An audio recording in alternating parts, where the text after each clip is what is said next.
Hello everyone और channel पर आपका स्वागत है। आज हम डिटेल में पढ़ेंगे क्लास 10 ज्योग्राफी का chapter 2 forest and wild life and resources. एक बार अपने आसपास देखिए, इस प्लैनेट पर हम अकेले नहीं हैं। हम माइक्रो ऑर्गेनिज्म, बैक्टीरिया, लीचन से लेकर बनियान ट्रीज, एलिफेंट और ब्लू व्हेल्स तक सभी एक साथ ये अर्थ को शेयर करते हैं। इस इमेंस वैरायटी ऑफ लाइफ को ही बायोडाइवर्सिटी या फिर बायोलॉजिकल डाइवर्सिटी कहा जाता है। इस वीडियो में हम इंडिया के लिविंग ब्लूप्रिंट को एक्सप्लोर करेंगे और समझेंगे कि इसे प्रोटेक्ट करना क्यों ज़रूरी है।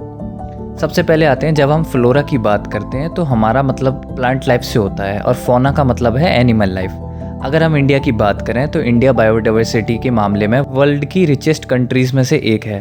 आपको जानकर शायद हैरानी होगी, पर ऐसा माना जाता है कि इंडिया में अभी भी ट्वाइस या थ्राइस नंबर की स्पीसीज की डिस्कवरी होना बचा हुआ है। ये फ्लोरा एंड फोना हमारी डेली लाइफ से इतना क्लोजली जुड़े हुए हैं, पर प्रॉब्लम ये है कि हम ह्यूमन बींग्स इन्वायरमेंट के प्रति इनसेंसिटिव हो गए हैं और हम अपने छोटे से फ़ायदे के लिए इन फॉरेस्ट और वाइल्ड लाइफ को कंटिन्यूसली डिस्ट्रॉय कर रहे हैं। अगर ये तबाही ऐसे ही चलती रही तो कई सारी प्लांट और एनिमल स्पीशीज हमेशा के लिए एक्सटिंक्ट हो जाएंगी, यानी विलुप्त हो जाएंगी। आखिर हमें अपने फॉरेस्ट और वाइल्ड लाइफ को कंजर्व करने की ज़रूरत क्या है? रैपिड डिक्लाइन को देखते हुए कंजर्वेशन अब एक नेसेसिटी बन चुका है। इसके दो मेन रीज़न है। पहला, कंजर्वेशन हमारी इकोलॉजिकल डाइवर्सिटी और लाइफ सपोर्ट सिस्टम यानी वाटर, एयर, सॉइल को प्रिजर्व करता है। दूसरा, ये प्लांट्स और एनिमल्स की जेनेटिक डाइवर्सिटी को सेफ रखता है ताकि फ्यूचर में बेटर स्पीसीज ग्रोथ और ब्रीडिंग हो सके। एग्जाम्पल के तौर पर हमारा एग्रीकल्चर आज भी ट्रेडिशनल क्रॉप वेराइटीज़ पर डिपेंड करता है और फिशरीज पूरी तरह एक्वेटिक बायोडाइवर्सिटी मेंटेनेंस पर निर्भर है। अगर ये जेनेटिक डाइवर्सिटी ख़त्म हो गई तो हमारा मेन फूड सोर्स खतरे में पड़ जाएगा। इस प्रॉब्लम को सॉल्व करने के लिए 1960 और 1970s में कंजर्वेटरिस्ट ने गवर्नमेंट से एक national wildlife protection programme की डिमांड की। रिजल्ट ये हुआ कि 1972 में Indian wildlife protection act implement किया गया।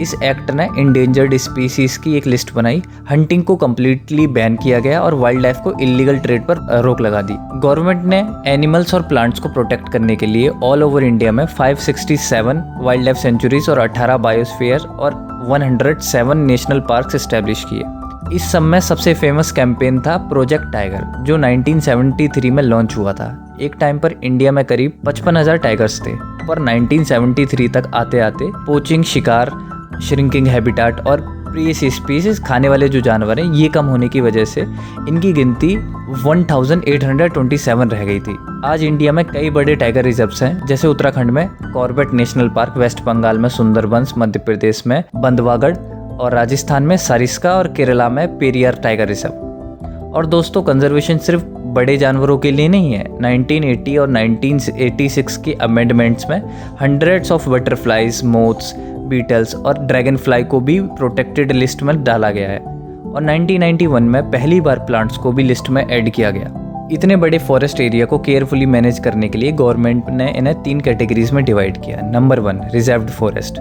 इंडिया का टोटल फॉरेस्ट लैंड का हाफ से ज़्यादा एरिया रिजर्व्ड फॉरेस्ट है। कंजर्वेशन के हिसाब से ये सबसे वैल्यूएबल फॉरेस्ट है। यहाँ किसी भी तरह की ह्यूमन एक्टिविटी या इंक्रोचमेंट्स अलाउड नहीं है। Number 2, protected forest. ये टोटल फॉरेस्ट एरिया का ऑलमोस्ट 1/3 हिस्सा बनाते हैं। ये फर्दर डिप्लीटेशन से प्रोटेक्टेड तो हैं, पर लोकल लोगों को स्ट्रिक्टली गवर्नमेंट मॉनिटरिंग के अंदर फ्यूल, वुड कलेक्ट करने की और ग्रेजिंग की थोड़ी सी परमिशन दी जाती है। यहाँ अपने एग्जाम के लिए एक इम्पॉर्टेंट पॉइंट नोट करें, रिजर्व्ड और प्रोटेक्टेड फॉरेस्ट को मिलाकर परमानेंट फॉरेस्ट कहा जाता है और मध्य प्रदेश में इन्हें परमानेंट फॉरेस्ट का सबसे बड़ा एरिया है, जो उनके टोटल फॉरेस्ट एरिया का 75% कवर करता है। नंबर 3 आता है अनक्लास्ड फॉरेस्ट। ये बचे हुए फॉरेस्ट और वेस्टलैंड होते हैं जो गवर्नमेंट और प्राइवेट इंडिविजुअल्स दोनों के अंदर आते हैं। यहाँ पर जनरली सारी ह्यूमन एक्टिविटीज़ अलाउड होती हैं और नॉर्थ ईस्टर्न स्टेट्स, गुजरात के कुछ हिस्सों में बहुत कॉमन है। लेकिन दोस्तों, सिर्फ गवर्नमेंट के रूल्स से नेचर को नहीं बचा सकते। असली पावर तब दिखती है जब लोकल कम्युनिटीज़ कंजर्वेशन में हिस्सा लेती हैं। एग्जाम्पल के लिए राजस्थान का सरिस्का टाइगर रिजर्व में विलेजर्स ने खुद वाइल्ड लाइफ प्रोटेक्शन एक्ट का यूज़ करके गवर्नमेंट अप्रूव्ड माइनिंग के खिलाफ फाइट की और जीते भी। राजस्थान के ही अलवर डिस्ट्रिक्ट के 5 गाँवों ने मिलकर 1200 हेक्टेयर फॉरेस्ट एरिया को भैरवदेव टाकअप सेंचुरी डिक्लेयर कर दिया। उन्होंने वहाँ पर अपने रूल्स बनाए, हंटिंग बैन कर दी और बाहर वालों का इंटरफेरेंस पूरी तरह रोक दिया। आपने हिमालयास के फेमस चिपको मूवमेंट के बारे में जरूर सुना होगा, जहाँ इंडिजीनियस लोग डिफोरेस्टेशन को रोकने के लिए पेड़ों से चिपक गए थे। फिर उत्तराखंड की तिहड़ी में बीज बचाओ आंदोलन और नवधान्य ग्रुप ने प्रूव किया कि हम सिंथेटिक केमिकल्स के बिना सक्सेसफुली इकोनॉमिकली फार्मिंग कर सकते हैं।